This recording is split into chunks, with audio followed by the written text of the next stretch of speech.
Muy buenas hermanos, Dios les bendiga. Hoy vamos a entrar a una lección muy interesante. Vamos a hablar de escatología y vamos a entrar en el tema del arrebatamiento de la iglesia. Es importante poner atención a esta enseñanza, principalmente en los tiempos difíciles que vivimos, donde hay guerra y rumores de guerra, hambruna, cambio climático, fenómenos naturales. Todo indica que estamos en la consumación de los últimos tiempos. Y es por ello que quiero que ustedes pongan atención a esta lección. Tomen papel y lápiz y estemos listos para aprender sobre escatología. Tema: el arrebatamiento de la iglesia.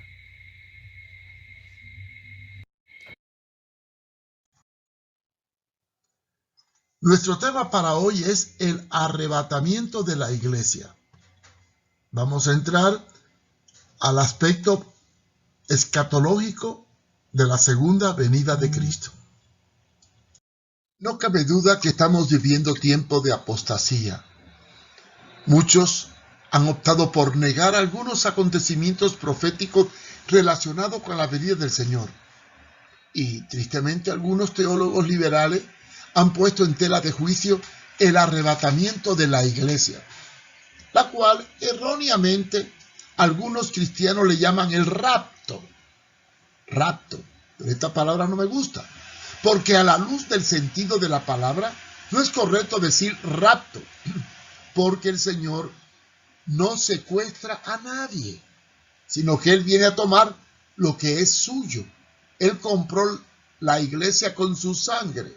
Es una iglesia comprada con precio y por lo tanto Él no viene a raptar, sino a llevarse lo que es suyo.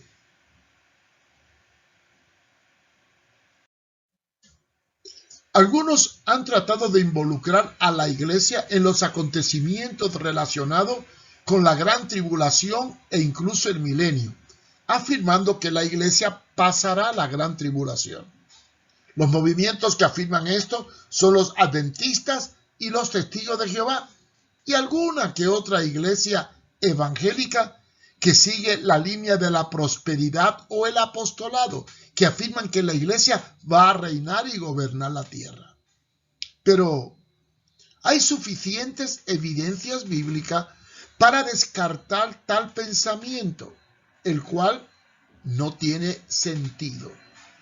Porque ¿cómo es posible que un pueblo redimido por la sangre de Cristo sea sometido al juicio divino, representado en los acontecimientos prevalecientes durante el periodo de la tribulación?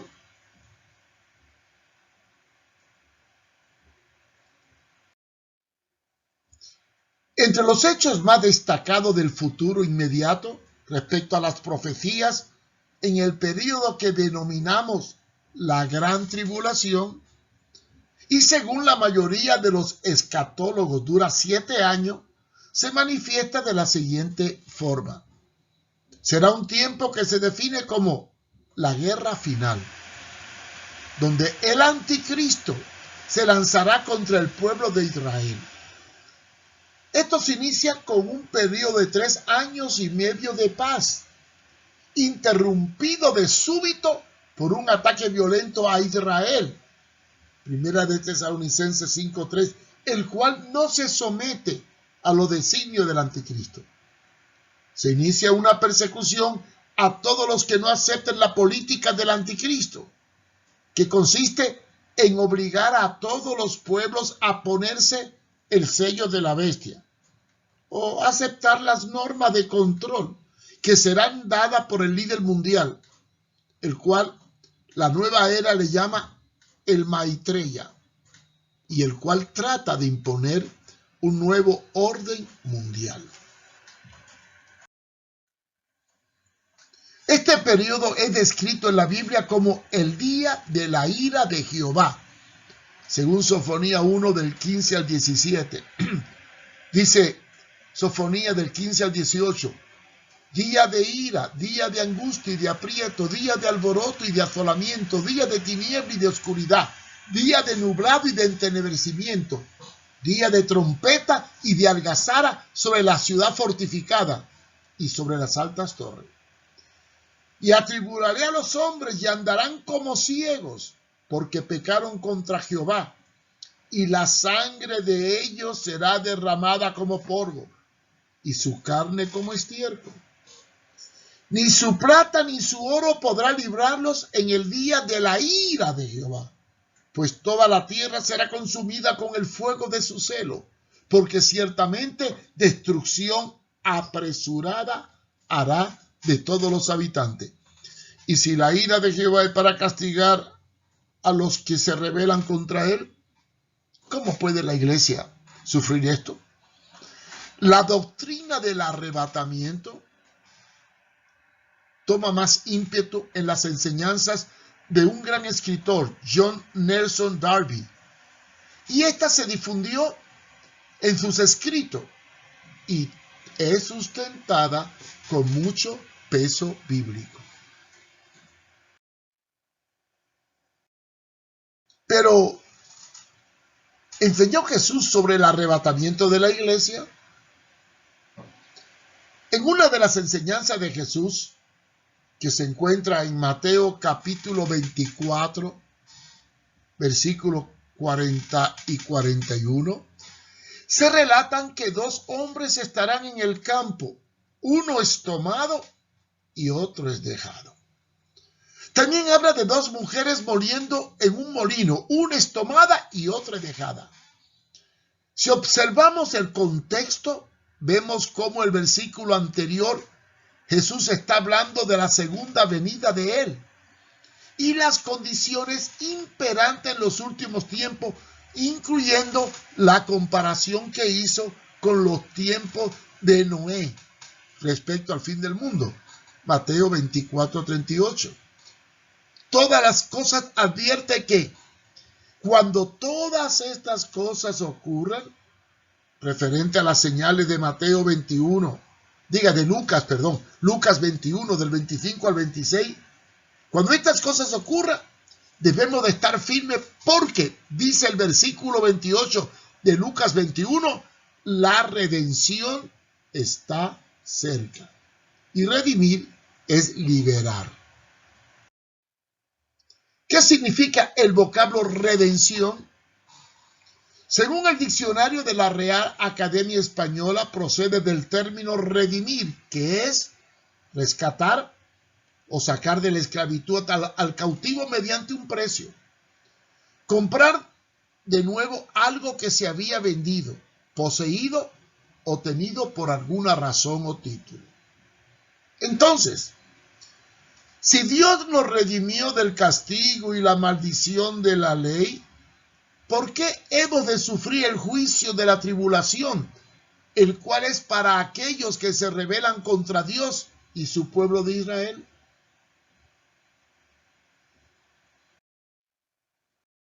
Pablo es más explícito sobre el hecho del arrebatamiento.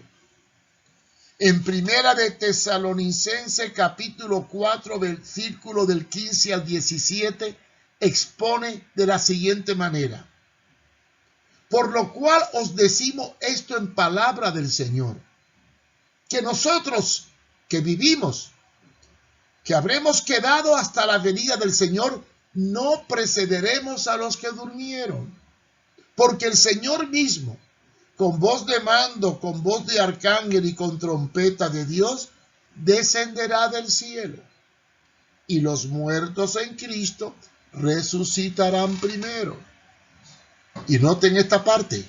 Luego nosotros, los que vivimos, los que hayamos quedado, seremos arrebatados juntamente con ellos en las nubes para recibir al Señor en el aire. Y así estaremos siempre con el Señor. Aquí establece que antes de la resurrección de los muertos, los que estemos vivos en ese momento seremos arrebatados. O sea, recibiremos al Señor en las nubes. Este hecho está fundamentado en la promesa de Jesús cuando en Juan 14, versículo del 1 al 3 dijo: no se turbe vuestro corazón. Creéis en Dios, creed también en mí.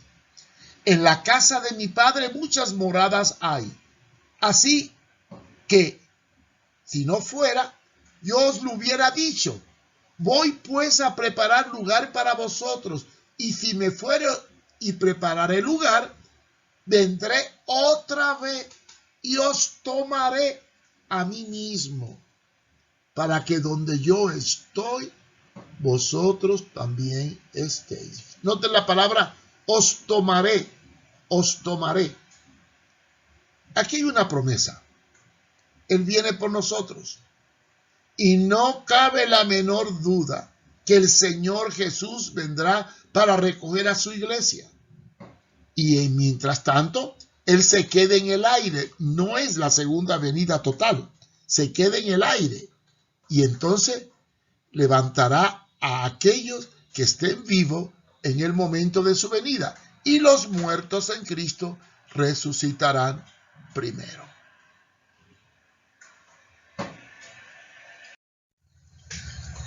Así que la pregunta clave sobre este acontecimiento es: ¿a dónde nos llevará el Señor cuando nos arrebate?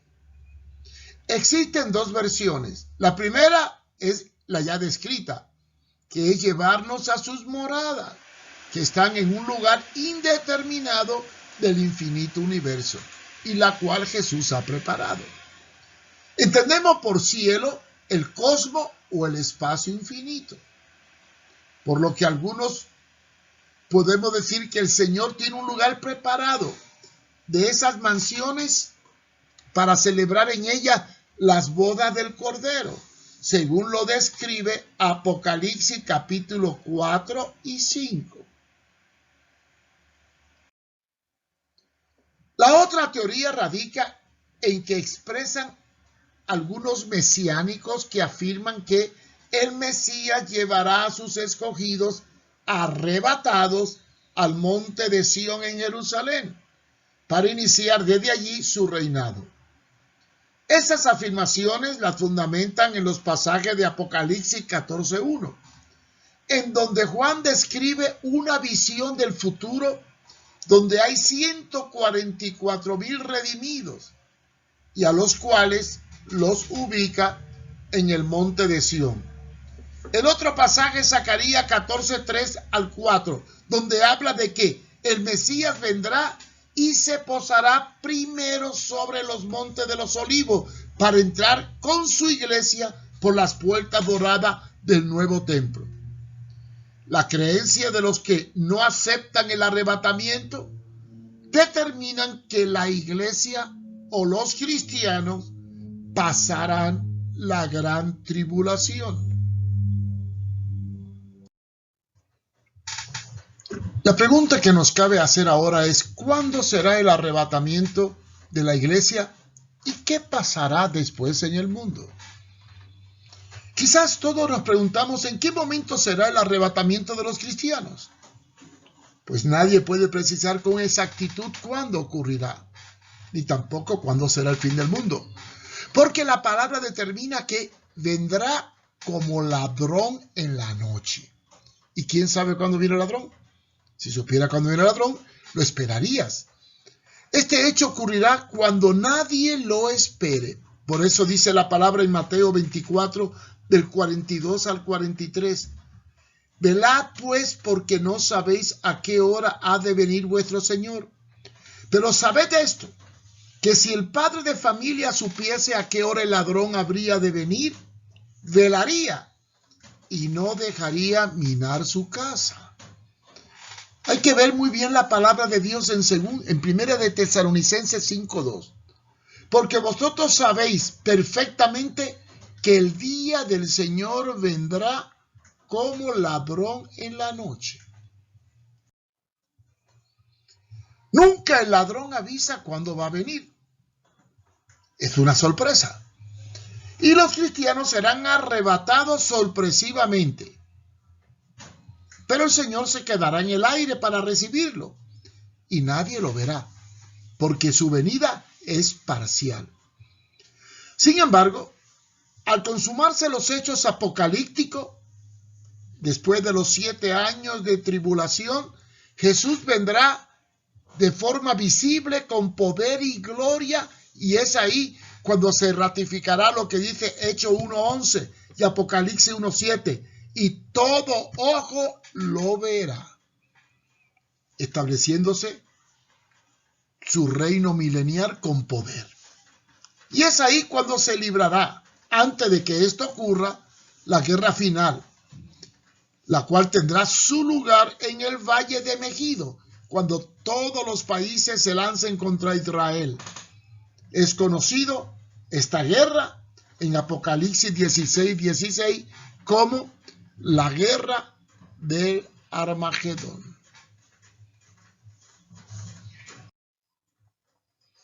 Quizás Satanás está preparando a la población para que este acontecimiento pase desapercibido, y ha creado fábulas y teorías necias que despistan al mundo de cuando este hecho acontezca. Para ello, se ha creado el engaño del fenómeno ovni o de los extraterrestres, los cuales se supone que invadirán la tierra y secuestrarán a la gente, llevándoselo en sus platillos voladores. Algo muy difundido en muchas películas y que ha dado pie a un movimiento pseudo religioso que afirma que los ovnis son extraterrestres enviados por Dios para salvarla a la humanidad. Incluso algunos predicadores descabellados usan la Biblia para respaldar esta teoría y hasta afirman que Jesucristo es un extraterrestre. Lo que más ha impactado en el mundo sobre el fenómeno ovni es la película E.T. en el año 1982 de Steven Spielberg. Después encontramos la película Encuentro de la tercera fase en 1977, también de Spielberg. Y otras películas más como Mars Attack, el ataque de Marte en el 96, Alien, el octavo pasajero, La guerra de los mundos, etcétera, etcétera.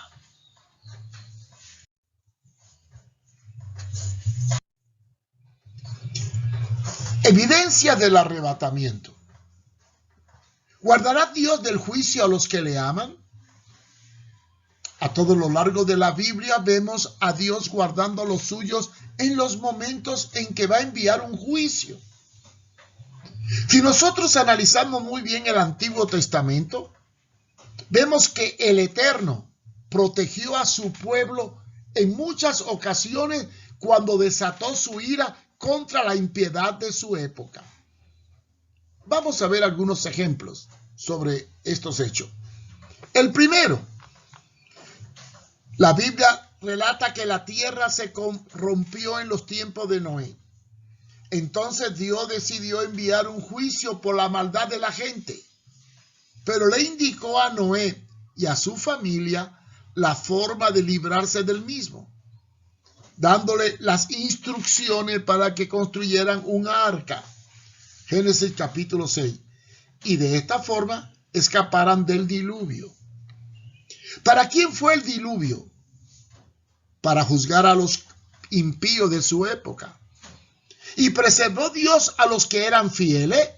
Claro que sí. Le proveyó el arca de la salvación. Segundo hecho. Cuando Dios decidió destruir a Sodoma y Gomorra por la depravación moral que existía, homosexualidad, mandó a 2 ángeles para que libraran a los sobrinos de Abraham, Lot y su familia. Y esto gracias a la persistencia e intercesión de Abraham por su sobrino cuando supo del juicio de Dios. Génesis capítulo 18, versículo 16, y vayamos al 19, 25. Tercera prueba. Cuando Dios envió la plaga a Egipto del ángel de la muerte para matar a todos los primogénitos, le ordenó a su pueblo hebreo marcar los dinteles de las puertas con la sangre de un cordero. ¿Para qué entonces el ángel de la muerte pasara de largo y no tocara ningún primogénito de los hebreos. Éxodo capítulo 11 y 12 deben estudiarlo. De igual forma, en el Nuevo Testamento hay promesa de protección respecto al juicio de Dios para el mundo en relación a la iglesia. Y promete preservar a sus hijos. Veamos esta cita. En Apocalipsis 3:10 dice que la iglesia es liberada de la hora de la prueba. La palabra prueba es juicio, que ha de venir sobre el mundo entero. Pero es el mensaje que le dio a la iglesia de Filadelfia, que significa fiel y verdadera. Lean Apocalipsis 3:8. Yo conozco tus obras. He aquí he puesto delante de ti una puerta abierta que nadie puede cerrar, porque aunque tienes poca fuerza, has guardado mi palabra y no has negado mi nombre. Y le promete guardarle en el día de la prueba. Ve, Apocalipsis 4:1. Juan representa a la iglesia. A él se le da la revelación. Y en el capítulo 4:1 le dice: sube acá y te mostraré las cosas que van a ocurrir después. Noten que a partir de ahí, más nunca se menciona una sola vez la palabra iglesia. Lo que da a entender que esto representa la subida acá, el rapto de la iglesia, para dar paso a los capítulos 4 y 5, que habla de la boda del Cordero, y en el 6 se desencadenan los 4 jinetes del Apocalipsis y los sellos de la ira de Dios sobre la humanidad. En Apocalipsis 14, del 14 al 20, se habla de la hora de la siega, el arrebatamiento, y la vendimia, el juicio de Dios. El Señor separará el trigo de la cizaña, como enseñó en el relato de Mateo 13, 24 a 30, que establece un juicio en donde recogerá y separará una cosa de la otra. También en la parábola de las ovejas y los cabritos determina separar a unos de otros, unos para bendición y otros para juicio. Mateo 25, 32. En Apocalipsis 19, del 11 al 19, Jesús retornará cuando venga en el caballo blanco de los cielos para concluir la gran tribulación. Y vendrá con ellos la iglesia de los redimidos, que se llama la Nueva Jerusalén, para juzgar y reinar, ya que dice la Biblia que reinaremos con él. En Primera de Tesalonicenses, capítulo 5, versículo del 2 al 10, dice que vendrá como destrucción repentina, juicio sobre la gente, y solo podrán escapar los verdaderos creyentes, la iglesia. Después encontramos en Primera de Tesalonicenses del 1 al 10 la promesa de que Jesús nos librará a la hora de la ira que vendrá sobre la tierra. Acuérdense que ahí se habla de 2 juicios. Un juicio del mundo hacia la iglesia, y Dios pagará con tribulación a los que nos atribulan. Y después, en Lucas 21, 25 al 26, se dan señales de calamidades en la tierra. Y después, en el verso 28, se advierte que estemos firmes mirando para arriba, porque vendrá la redención. Y por último, en Lucas 21 del 34 al 36 se nos previene de forma clara y precisa que para alcanzar la salvación debemos vivir piadosamente a fin de poder escapar de la ira que vendrá o del lazo que vendrá para la humanidad, para castigar a los habitantes de la tierra. Leamos Lucas 21 del 34 al 36. Dice: tengan cuidado, no sea que le endurezca el corazón por el vicio, por el pecado, la embriaguez y las preocupaciones de esta vida. De otra manera, aquel día caerá de improviso sobre ustedes. O sea, advierte que los que están mal le puede caer el juicio, pues vendrá como una trampa sobre todos los habitantes de la tierra. Y después advierte a los cristianos: estén siempre vigilantes y oren para que puedan escapar de todo lo que está por suceder y presentarse delante del Hijo de Dios. Y por último, tenemos la parábola de las 10 vírgenes, que nos muestra la diferencia entre las sabias y las necias. Unas se prepararon para recibir al Señor y otras, por no estar preparadas, se quedaron afuera. Pueden leerlo en Mateo 25, del 1 al 13. ¿Qué más evidencia queremos que todas estas pruebas bíblicas? Así que, hermanos, no se alarmen, no se asusten. Prepárense para el encuentro con Dios. Recuerden la parábola de las 10 vírgenes.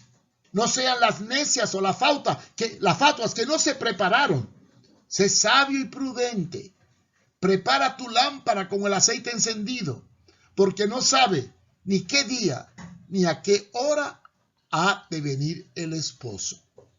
Así que Cristo viene pronto. Prepárate para el encuentro con Dios. Gracias por acompañarnos y esperamos que esta lección sea de bendición para su vida. Si quiere aprender más, visite mi página web www.contralapostasía.com, o también cualquier pregunta o sugerencia, escriba a mi correo marioeduardofumero@gmail.com. Dios les bendiga.